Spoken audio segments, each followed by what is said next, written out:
एक लड़की अंधी थी। वो सबसे बहुत नफरत करती थी। हत्ता कि वो खुद से भी बहुत नफरत करती थी क्योंकि वो देख नहीं सकती थी। उसका मंगेतर ही उसके सब काम करता था। एक दिन कहने लगी कि जब उसको उसकी आंखें वापस मिल जाएंगी तो वो अपने मंगेतर से शादी कर लेगी।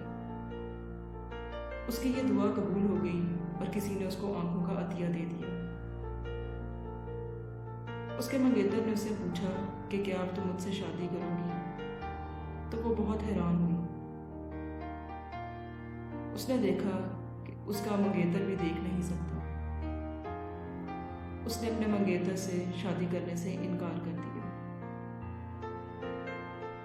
उसका मंगेतर आंखों में आंसू लिए वहां से चला गया और जाते हुए उस लड़की के पास एक खत छोड़ गया। उस लड़की ने वो खत खोला। उसमें लिखा था, मेरी आंखों का ख्याल रखना।